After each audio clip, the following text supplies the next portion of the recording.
Bismillahirrahmanirrahim. Assalamualaikum warahmatullahi wabarakatuh. Allahumma sholli wa sallim wa barik ala Sayyidina Muhammad wa ala ali Sayyidina Muhammad. Saya masih mengkaji kitab Ta'limut Ta'lim. Ini bab tentang wa ma yurisul pakro, apa-apa yang menyebabkan pakir. Sebenarnya kan di dalam kitab ini yang disebut agnia atau kaya, yang disebut pakir adalah sebenarnya bergantung pada keberkahannya. Siapa sih orang-orang yang pakir itu, kemungkinan keberkahannya yang kurang. Dari perbuatan dia sendiri, orang jualan gak laku, orang usaha bangkrut terus, apa sebabnya? Nah, ini salah satunya adalah penyebabnya disebutkan dalam kitab Ta'limut Ta'lim ini adalah berbohong menyebabkan pakir. Nah, ini ada juga sarahnya berbentuk terjemah. Berbohong menyebabkan pakir. Apakah ada dalil yang mengatakan berbohong itu menyebabkan pakir? Disebutkan berbuat baik kepada orang tua akan menambah usia dan berbohong akan mengurangi rezeki, sedangkan doa dapat menolak kodo. Nah, dulu ketika saya mencuci motor, habis mencuci motor itu saya bawa udah sore, udah jam 6-an lah kurang lebih. Kalau di sini maghrib kan jam 7 kurang, berarti mepet mau maghrib. Saya terburu-buru bawa istri ke bidan karena mau cek kandungan. Itu udah lama, sekarang aja anaknya udah gede, udah gede, udah pintar di sekolahannya, ya bagaimana lama peristiwanya. Jadi waktu itu mau cek kandungan, ketika saya hidupin motor, lalu saya bawa di lampu merah, motor tuh mogok. Karena udah panik, udah mepet waktu, bidan udah mau tutup dan motor mogok. Kemudian saya doronglah motor itu, nggak jauh ada bengkel, saya bawa ke bengkel. Sampai di bengkel, dibongkar sama tukang bengkel semuanya. Padahal waktu udah sore. Apa kata dia, bang, nggak bisa hari ini, besok aja pagi ambil. Ya, kata saya. Sekitar jam berapa, bang? Jam 10-an. Oke. Lalu saya pulang lah. Ketika besok paginya saya pergi ke bidan jalan kaki karena udah hampir sampai. Kemudian setelah itu saya pulang lah. Setelah pulang, besok paginya saya ambil jam 11 biar jauhin dikit. Pas saya datang ke sana, saya tanya berapa, bang? Itu ongkosnya sekitar lebih dari 300.000 itu. Karena ininya aja, peralatannya aja dibilangnya udah 300 lebih, udah 300-an. Kemudian ini yang baru, yang hari itu dia tanya yang bagus apa yang biasa aja, bang? Saya bilang yang bagus, bang, jangan sampai mogok lagi ya. Waktu sorenya. Nah, kemudian pas pagi, oke lah, saya bawa pulang. Besok sorenya ya, ketika saya mau keluar, motor mogok lagi. Saya engkol-engkol berkali-kali, nggak mau saya starter, nggak mau. Aduh, lalu kesel saya telepon lah engkoh. Nah, telepon engkoh. Paginya saya telepon engkoh, kawan yang biasa. Saya bilang, kok tolong dicek nih motor kenapa. Dia bilang, engkoh ini pak yang rusak sebelah sini, kata engkoh. Nggak lama engkoh cek, oh ini kan kok perasaan saya baru saya ganti kemarin. Ini bapak ganti di mana? Ya bengkel sebelah situ, nggak jauh, kata saya kan. Waktu itu kan kemarinnya lagi itu engkau udah tutup, udah jam menjelang maghrib, udah jam 6-an, kata saya. Ya udah kita ganti aja. Kemudian diganti, ini pak ada dua nih kan, ini yang biasa aja, yang bagus. Yang biasa berapa? Yang biasa kalau nggak salah saya ya dibilang sekitar 100-an ke bawah. Yang apa namanya, yang nomor duanya sekitar antara antara sekitar 50-an ke bawah lah. Waduh, saya heran kok. Kemarin saya ganti dengan yang baru. Ini pak bekas ini, dia bilang. Ini udah lama dimasukkan kemari, kata dia. Ya Allah ya Tuhan, kata saya kan. Ya udah kok engkau ganti aja yang baru. Padahal saya beli kok kemarin itu yang paling bagus dan baru, kata saya kan.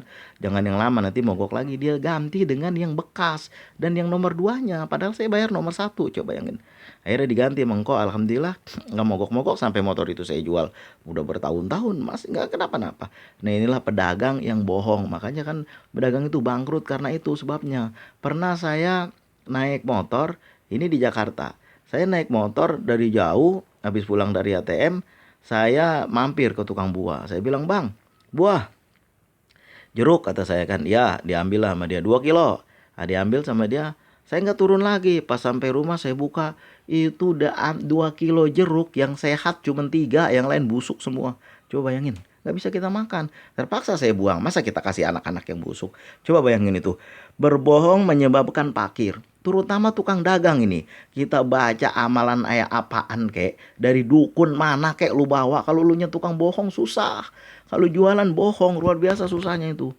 Makanya sebab itulah kebohongan itu ketika kita jualan kita jauhi. Makanya Rasulullah bersabda, wa kama qala Rasul, pedagang yang jujur bersamaku di surga. Pedagang yang jujur bersamaku di surga, kata Rasulullah. Makanya pedagang-pedagang itu menjadi makmur karena mereka jujur. Coba pernah saya belanja di suatu perbelanjaan di sini ya, bukan di Jakarta, di sini. Tempat perbelanjaan itu yang beli istri, saya cuma ngikut aja. Dia bilang, jadi kumpul-kumpul semua satu barang, semua 2 3 barang semua dikumpul, lalu diangkut ke kasir. Sampai di kasir, lah kok diliatin tuh apa struknya itu, begitu disorot kan, lah kok harganya nggak sama ini antara di sini. Mungkin satu. Kemudian dicek semua barang itu nggak sama antara harga yang ditulis di barcode-nya itu sama dengan yang begitu disorot masuk ke tempat kasir itu harganya udah beda, sehingga tagihannya lebih mahal daripada yang pada kenyataannya. Ya Allah, kata saya.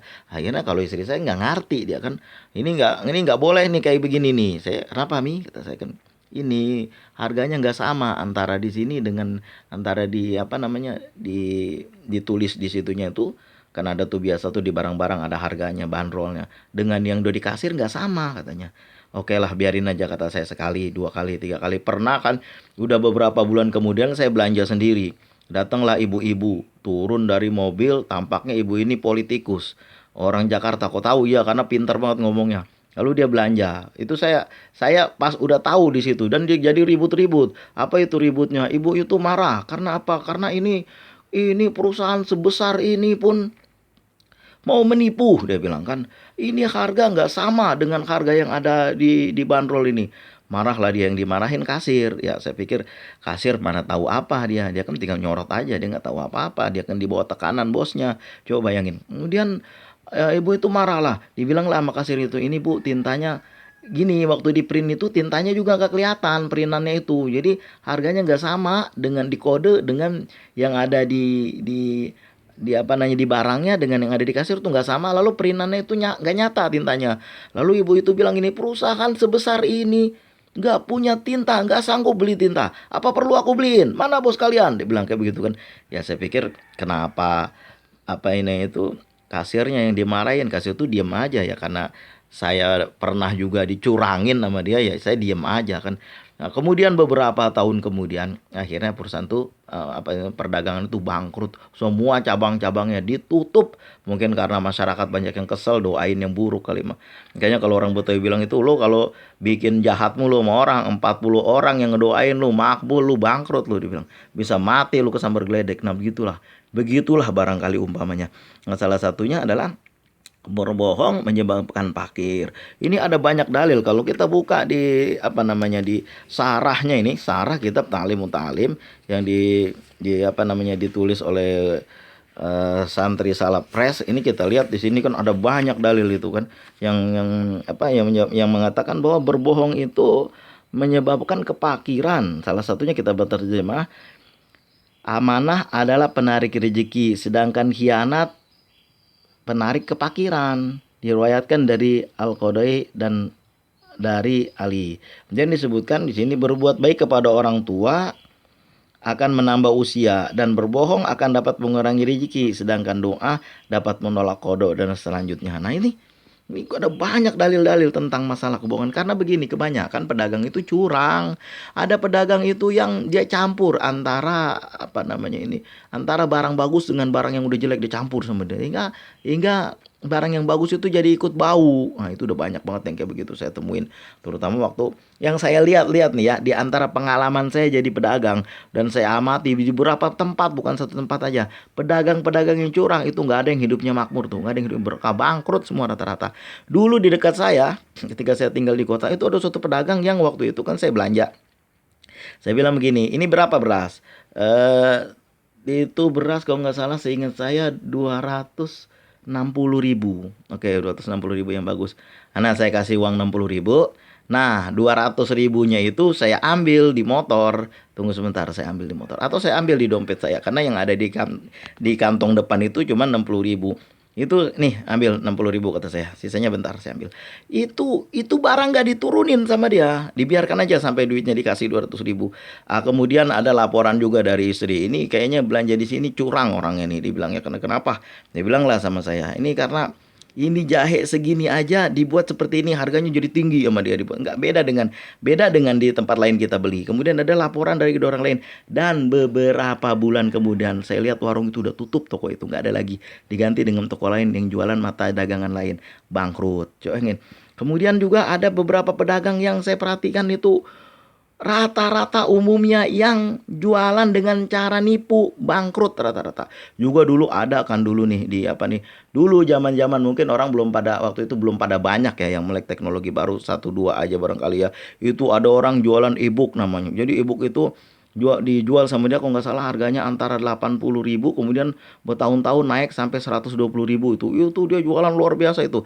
Afiliatenya dibuat orang bantu, tapi afiliatenya itu nggak masuk ke orang lain, masuknya ke dia juga. Dibikin bagaimana di program supaya afiliatenya itu walaupun keluarnya di kita tapi nanti masuknya ke dia juga. Nah sekarang mana ceritanya? Ketika orang udah dapat ratusan juta miliar setiap bulan dari online, dia nggak ada ceritanya lagi, bangkrut. Ya mungkin namanya udah rusak gara-gara pecurang. Makanya kan kecurangan itu luar biasa, ini banyak dalil-dalil. Rasulullah mengatakan bahwa kecurangan itu ketika berdagang itu menyebabkan kepakiran. Makanya jauhilah curang. Jangan sampai ikan busuk dicampur dengan ikan bagus, ditimbang. Biasanya teri itu. Kemudian beras yang udah berkutu dicampur dengan beras bagus. Yang bagus katakan bagus, yang baru katakan baru. Nah, mudah-mudahan dagang kita berkah.